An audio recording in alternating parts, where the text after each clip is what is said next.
Greetings from my present here. I'm Dr. L. Santosh Kumar, Assistant Professor of English at Christian College, Autonomous, Bangalore, Karnataka, India.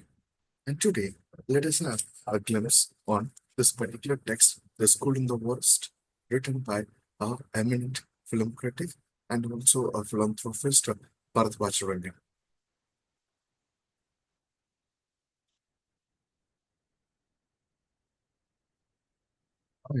To talk about this particular author, Bharadwaj Rangan, he is known for his film critics, and most importantly, he runs a page in Instagram called Film Companion South. And in that particular page, he talks about how movies retrospect the societal perspective, and also at the same time, he is good at storytelling, and most importantly, he sticks on to an ideology where one's own identity cannot be taken away. And also at the same time, he emphasized the fact by saying that how the educational paradigm in the contemporary time has evolved, and most importantly, what kind of impact it is creating in the mindset of the students and also to the parents and to the teachers. And he is also a philanthropist, a man who firmly believes that each and every idea or each and every policies which are being passed in the educational sector should be rethink and also most importantly should be retrospective in terms of student endeavors. And if you look at this particular text, The School in the Forest, it can be categorized as a personal and a reflective essay. And most importantly, in that he begins this particular text with a particular activity which shaped the entire nation at that time. And he begins with giving a description that is a particular schoolboy who underwent a physical assault by his teacher. And the most painful thing was that because of that physical assault, he because of that physical assault, unfortunately, he was put to death. And the problem behind that the people when they start to investigate this particular case, they started to question the mentality and the attitude of that particular teachers. And a famous people and the renowned academicians at that time, they said that since they were teachers, they were given access to this particular child's body. And most importantly, after that particular incident, Bharadwaj Rangan, he calls for a uniformity and he calls for a decision. And that particular decision should shake the entire educational paradigms. And he says that teachers, before being recruited as teachers, they are supposed to undergo a kind of a rigorous training. And all those rigorous trainings will make them to enhance how they should behave with the students and most importantly, how they should handle classes. To put other words, in the contemporary times, people talk about the element called people management and how it is going to play a pivotal role. So all these ideas and all these repercussions, they are creating a paradigm shift and how these shifts are going to enlighten the particular student community. And Bharadwaj Rangan, in this particular text, he talks about a school and that particular school, which is located at the Tamil Nadu Kerala border, especially Anekatti village. And name of that particular school is Vidyavanam.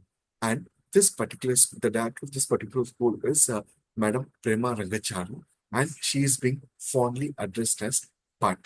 And most importantly, this particular school is said to be a typical example or a forerunner for alternative schooling and education. And also at the same time, he introduces Bharadwaj Rangan through that particular school. He introduces to the readers and to the academicians how that particular school is being channelized in terms of curriculum and also in terms of assessing students individual. In the contemporary times, assessment is becoming a quite challenging phenomenon. And most importantly, faculty members all over the world and even the renowned academicians and educationists, they talk about that assessment pattern has to be changed. And here he gives a very different example. What he does was that with Yavanam, it gives us a new perspective of the education pattern. That is, the name of the classes are being named in the name of fruits, rivers, and most importantly, the teachers there they are being addressed as brothers and sisters. to say it in Tamil, they are being addressed as Akka and Anna. And also at the same time, they are being, for example, if a particular teacher, if a history teacher, if he or she comes and talk about the element of water in the particular four walls of the classroom, that same thing would be carried out by the English teacher. That is, even at the schooling level itself, the children there, they are being introduced to inclusive learning, and most importantly, they are being introduced to interdisciplinarity and multidisciplinarity of learning.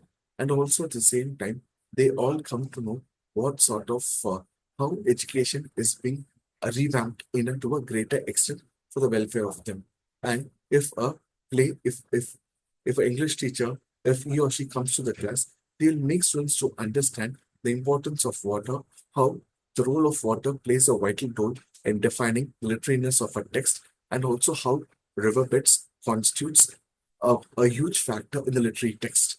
Same thing with mathematics, like that each and every teacher, if they start with a particular topic, they try to associate that with their domain. And also, most importantly, even at the schooling level, the kids at Vidyavanam, they are being introduced to foreign teachers. And most importantly, one of the major demand or the major prerequisite of that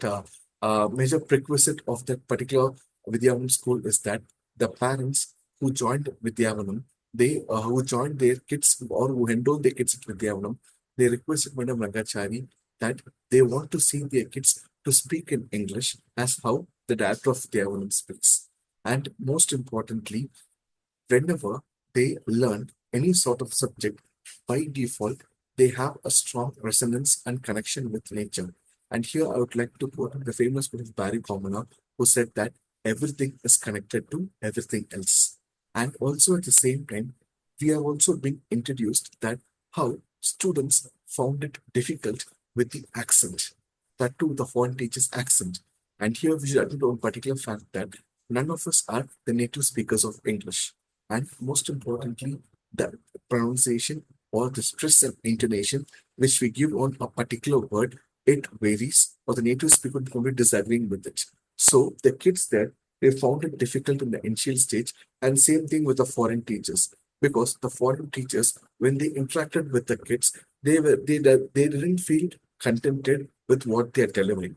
Because when there's no response from community, they felt that it is high time for them to change their pattern. So their accent and language model, everything got changed like anything else. And most importantly, what they talk here is that they and the kids there, they are being acquainted with different varieties of learning. And most importantly, Madam Rangachari, there she's being addressed as Pati. And one big challenging thing for her is that she has been trained students in such a way which is completely against the traditional educational pattern which we are being acquainted with. And the students there, they have been they have been quite acquainted with the board exam patterns. And at the fag end of the essay, she ensures that these students are being prepared to take up the board exam so that their school will get a quiet visibility. And most importantly, in that particular village, the outskirts of the village, the landscape, most of them, they have changed their mindset to send their children for education. And most importantly, that particular school is located in the outskirts of Tamil Nadu Kerala border, where we could find some sort of political inferences which are being prescribed, which are being told by the author himself in the text. And all those things, they had a good weightage. And most importantly, when we talk about, okay, when we talk about change in educational patterns, we all of us think, or we all of us assume the fact by saying that uh, the assessment pattern has to be changed. But very honestly speaking, when a student gets good mark, he or she acclaims the fact by saying that it is their hard work.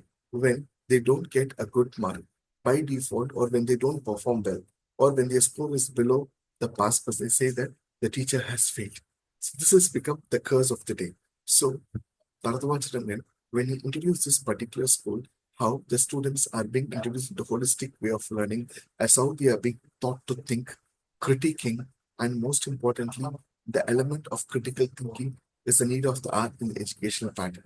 So these kind of educational practices and structures should be brought into the mainstream education.